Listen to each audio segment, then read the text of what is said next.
5ই August 2024 বাংলাদেশের ইতিহাসে একটা খুবই গুরুত্বপূর্ণ দিন। দীর্ঘ 15 বছরের শাসনের পর ক্ষমতা ছেড়ে এক প্রকার পালিয়ে যেতে বাধ্য হয়েছেন দেশের প্রধানমন্ত্রী শেখ হাসিনা। ঢাকার রাস্তায় অলিতে গলিতে আজ বিজয়ের উৎসব। লোকজনের মুখে একটাই কথা, আমরা স্বাধীন। কিন্তু সত্যি কি তাই? বাংলাদেশের এই বিক্ষোভ কি শুধুমাত্র ছাত্রদেরই আন্দোলন ছিল, নাকি শেখ হাসিনার পদত্যাগের পেছনে ছিল কোনো বিদেশি ষড়যন্ত্র? এই পরিবর্তন কি আদৌ সাধারণ মানুষদের জীবন বদলে ফেলতে পারবে? নমস্কার বন্ধুরা, আমি মিঠুন। প্রথমেই অনেক অনেক শুভেচ্ছা এবং অভিনন্দন বাংলাদেশকে। এত রক্তপাত, এত হত্যার পরেও আপনারা দেশের স্বৈরাচারী ক্ষমতার সামনে মাথা নত করেননি, আর এটা ভীষণই সাহসী একটা পদক্ষেপ ছিল। কিন্তু এই পরিবর্তন কি আপনাদের সেই সোনার বাংলাদেশের স্বপ্ন পূরণ করতে পারবে? আজকের ভিডিও সেই বিষয়, তো একদম শেষ পর্যন্ত দেখুন, কারণ অনেক কিছু জানার আছে। বাংলাদেশের বর্তমান পরিস্থিতিতে সবথেকে বড় প্রভাব ফেলেছিল ছাত্রদের এই কোটা আন্দোলন। সরকারি চাকরিতে মুক্তিযোদ্ধাদের 30% কোটার বিরুদ্ধে এই আন্দোলন শুরু হয়েছিল সেই 2018 সালে। সে সময় হাসিনা সরকার আন্দোলনের চাপে পড়ে শুধুমাত্র মুক্তিযোদ্ধা না, বরং সব কোটা বাতিল করে দিয়েছিলেন। এরপর সবকিছু মোটামুটি ঠিকঠাকই ছিল, কিন্তু গত 5ই জুন 2024 বাংলাদেশের হাইকোর্ট সেই কোটা আবার ফিরিয়ে আনে। আর এরপর থেকেই টানা 2 মাস ধরে চলছে ছাত্রদের বিক্ষোভ। বিক্ষোভের মোটিভ কিন্তু শুরুতে একদম সিম্পল ছিল, যে মুক্তিযোদ্ধাদের কোটা বাতিল করে দিতে হবে। কারণ মুক্তিযোদ্ধার কোটায় বর্তমানে মুক্তিযোদ্ধারা না, বরং চাকরি করছে তাদের নাতি নাতিরা। আর তারপরে আসে শেখ হাসিনার সেই বিতর্কিত মন্তব্য, মুক্তিযোদ্ধার নাতি নাতিরা চাকরি করবে না তো কি রাজাকারদের নাতি নাতিরা চাকরি করবে?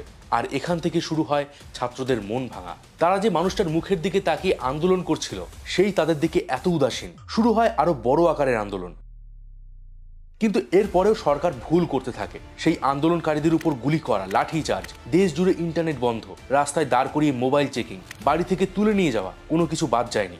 যে সমস্যাটা শুরুতে টেবিলে বসে আলোচনার মাধ্যমে সলভ করা যেত, সেটাকে এমন ভীষণ আকার দিয়েছে সরকারের ওভার কনফিডেন্স।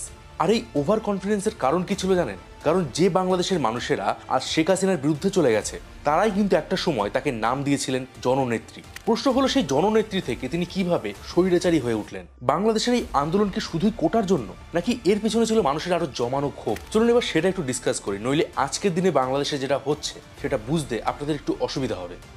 1947 সালে জন্ম হয় শেখ হাসিনার। 1971 সালে তার পিতা শেখ মুজিবুর রহমান মুক্তিযোদ্ধা এবং ভারতের সহযোগিতায় পাকিস্তান থেকে বাংলাদেশকে স্বাধীন করেন।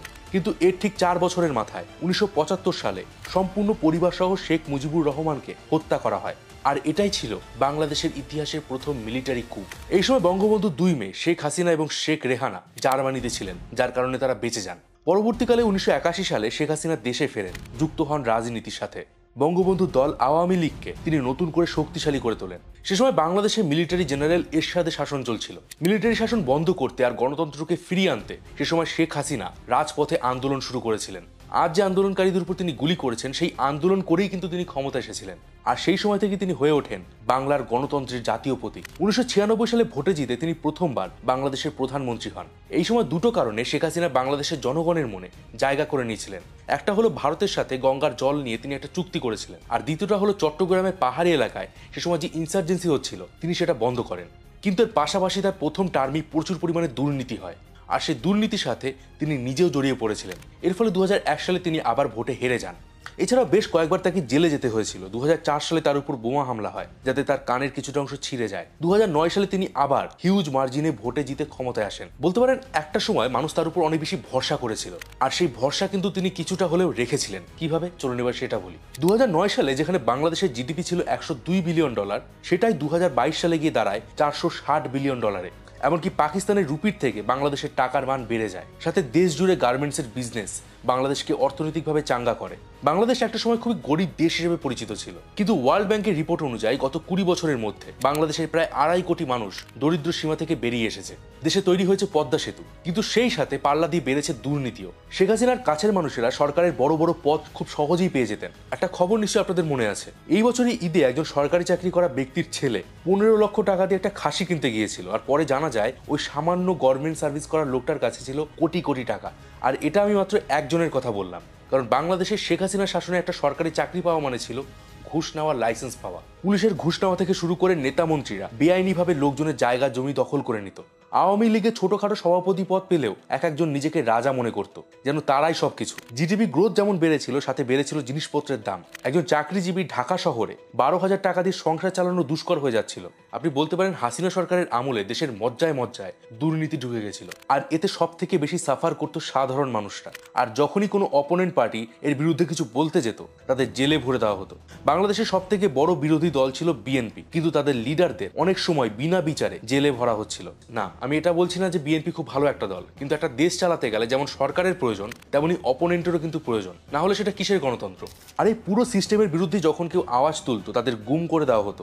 রাতের অন্ধকারে সিভিল ড্রেস পরে পুলিশ তাদের তুলে নিয়ে যেত বাড়ি থেকে। 2009 থেকে 2024-এর মধ্যে এরকম প্রায় 600 জনকে গুম করা হয়েছে। আর এটা তো আমি বললাম শুধুমাত্র পাবলিশ হওয়া সংখ্যা, না জানি আরো কত মানুষ গুম হয়ে গেছে, বিনা বিচারে তাদের হত্যা করা হয়েছে, তার হিসাব কিন্তু নেই।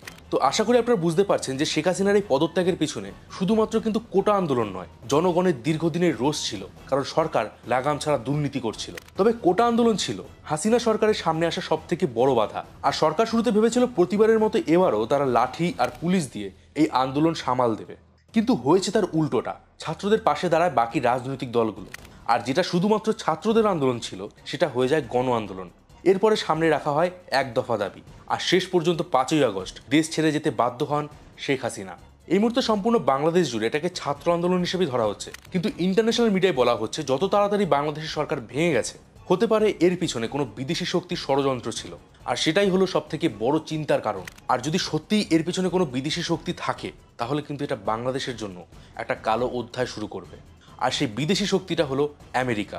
তবে এখনো কিন্তু এটা প্রমাণ হয়নি যে এই সব কিছুর পেছনে আমেরিকাই আছে। শুধুমাত্র কিছু ঘটনা থেকে এটা অনুমান করা হচ্ছে। প্রথমত, আমেরিকা কখনোই শেখ হাসিনা সরকারের পক্ষে ছিল না। তার শাসন ব্যবস্থার উপরে তারা বারবার আঙুল তুলেছে। 2021 সালে বাংলাদেশের র্যাবের উপরে তারা নিষেধাজ্ঞা জারি করেছে। এছাড়া 2024 সালে ভোটের আগে আমেরিকার প্রতিনিধি দল বিএনপি লিডারদের সাথে দেখা করে। এরপর আমেরিকা বাংলাদেশের সেন্ট মার্টিন দ্বীপে একটা সামরিক ঘাঁটি বানাতে চেয়েছিল, যেটা নাকচ করে দেয় শেখ হাসিনা। উল্টে রাশিয়ার হেল্প নিয়ে বাংলাদেশের নিউক্লিয়ার রিঅ্যাক্টর বানানো হচ্ছে। এমনকি শেখ হাসিনা চীনের কাছে আর্থিক সাহায্য নিতে গেছিলেন, আর এটা কিন্তু আমেরিকা ভালো নজরে দেখেনি। আর এরপরে শেখ হাসিনা একটা প্রেস মিটিংয়ে বলেছিলেন একটা বড় শক্তিশালী দেশ চায় না যে তিনি ক্ষমতায় থাকুন। আর তারপরই হাইকোর্ট থেকে আসে সেই বিতর্কিত রায়, আর সেই রায় নিয়ে হয় আন্দোলন। আর আন্দোলনের একদম চূড়ান্ত পর্যায়ে শেখ হাসিনার দেশ ছেড়ে চলে যাওয়া। আর আমেরিকা কিন্তু আগেও অনেক দেশে এগুলো করেছে, লেবানন, ইরাক, নিকারাগুয়া, মিশর। আচ্ছা, এসব নয় বাদ দিলাম, পাকিস্তানের দিকে দেখুন। আমেরিকার বিরুদ্ধে কথা বলার পর ইমরান খানের কি হয়েছে? তার দলের অস্তিত্ব আজ নেই, সে জেল খাটছে। আমেরিকা অতীতেও বহু দেশের সরকারের পতন ঘটিয়েছে। তাই অনেকের মতে আজ বাংলাদেশে যেটা হচ্ছে সেটা হয়তো আমেরিকার কোনো চাল। দেখুন, মন থেকে কিন্তু আমি এটা চাই যে এই ধারণা কোনোদিন যেন সত্যি না হয়। এত মানুষের হত্যা, এত মানুষের কান্না, এগুলো যেন কোনো বিদেশি শক্তির চাল না হয়। বাংলাদেশ যেন প্রকৃত অর্থেই দুর্নীতি থেকে, স্বৈরাচারী শাসন থেকে মুক্তি পায়। 5ই আগস্টের পর থেকে সারা বাংলাদেশ জুড়ে দোকানপাট লুটপাট শুরু হয়েছে। শাসন ব্যবস্থা ভেঙে পড়েছে, পুলিশরা থানা ছেড়ে পালাচ্ছে, কিছু কিছু জায়গায় সাম্প্রদায়িক আক্রমণও হয়েছে। রাস্তায় ট্রাফিক পুলিশ নেই, বাংলাদেশের গণভবনে আক্রমণ হয়েছে, সেখান থেকে লুটপাট হয়েছে। আবার এটাও দেখা যাচ্ছে যে ছাত্ররা এত আন্দোলন করেছে তারাই আজ রাস্তায় ট্রাফিক সামলাচ্ছে, তারা রাস্তা পরিষ্কার করছে, তারা দেশ গড়ার দাবি করছে, মন্দির মসজিদে তারা রাত জেগে পাহারা দিচ্ছে, আর গণভবন থেকে চুরি হওয়া জিনিসপত্র তারা আবার ফিরিয়ে আনছে। আর এটা বাংলাদেশের জন্য একটা ভীষণই পজিটিভ ইন্ডিকেশন। তবে একটা প্রশ্নের উত্তর আমি পাইনি। এই উত্তর যদি আপনার কাছে থাকে তবে উত্তরটা আমাকে অবশ্যই কমেন্ট বক্সে জানাবেন। যে ব্যক্তি বাংলাদেশকে স্বাধীন করলো, যার জন্য 17 কোটি মানুষ একটা স্বাধীন দেশ পেল, সেই বঙ্গবন্ধুর মূর্তি কেন ভাঙা হচ্ছে? শেখ হাসিনা অন্যায় করেছে এটা না হয় বুঝলাম, কিন্তু বঙ্গবন্ধু, তার কি অপরাধ? আপনার কাছে যদি এই প্রশ্নের উত্তর থাকে অবশ্যই কমেন্ট বক্সে জানাবেন, কারণ শুধুমাত্র আমি না, আমার মতো অনেক দর্শক রয়েছেন যারা এর উত্তর খুঁজছেন। বন্ধুরা, বাংলাদেশকে এখনই যত তাড়াতাড়ি সম্ভব আইনি ব্যবস্থাকে আবার ফিরিয়ে আনতে হবে, যত তাড়াতাড়ি সম্ভব ফ্রেশ ভোট করাতে হবে। আর 5ই আগস্টের আগে এবং পরে এখনও যারা হত্যালীলা চালিয়ে যাচ্ছে, তারা সে যে পার্টির হোক না কেন, যে ধর্মেরই হোক না কেন, তাদের উপযুক্ত শাস্তি অবশ্যই দিতে হবে। আর আশা করছি যে বাংলাদেশের অর্থনীতি আগের তুলনায় অনেক বেশি গ্রো করবে। আর অলরেডি কিন্তু তার একটা ইন্ডিকেশন পাওয়া গেছে। শেখ হাসিনার ক্ষমতা ছাড়ার পর 6ই আগস্ট ঢাকা স্টক এক্সচেঞ্জ গত 3 বছরের মধ্যে সব থেকে বেশি গ্রোথ হয়েছে, 197 পয়েন্টের। বাংলাদেশের ইনভেস্টররা এতদিন অনেক দুর্নীতির শিকার হয়েছিলেন, তাই তাদের মনে এবার আশা জাগছে যে হয়তো এবার স্টক এক্সচেঞ্জ দুর্নীতিমুক্ত হবে। সবশেষে কোটা আন্দোলনের ভিডিওতে আমি যেটা বলেছিলাম সেটা আবারও বলছি, হিংসা দিয়ে কখনো কোনো মহৎ কাজ সম্পন্ন হয় না। মহৎ কাজ করতে গেলে বলিদান দিতে হয়। সেই বলিদান ছাত্ররা দিয়েছে, তারা দেশকে দুর্নীতি মুক্ত করেছে। আর এবার তাদের দায়িত্ব সেই দুর্নীতিমুক্ত দেশ বাংলাদেশকে এগিয়ে নিয়ে যাওয়া। আর ছাত্রদের কাছে অনুরোধ, দেশে যেন কোনো অসামাজিক দুর্নীতিগ্রস্ত সাম্প্রদায়িক সরকার ক্ষমতায় না আসে। আচ্ছা, আপনার কি মনে হয় বাংলাদেশের এই ক্ষমতা বদল সত্যি কি কোনো বিদেশি শক্তির ষড়যন্ত্র, নাকি এটা প্রকৃত অর্থেই বাংলাদেশিদের রক্তের বিনিময়ে পাওয়া তাদের স্বাধীনতা? কমেন্ট বক্সে অবশ্যই জানান। ভিডিওটা ভালো লাগলে অবশ্যই একটা লাইক করে দিন, শেয়ার করে দিন বন্ধুদের সাথে। দেখা হবে পরের ভিডিওতে। ততদিন ভালো থাকবেন, সুস্থ থাকবেন। আর আমি ছিলাম মিঠুন আপনাদের সাথে।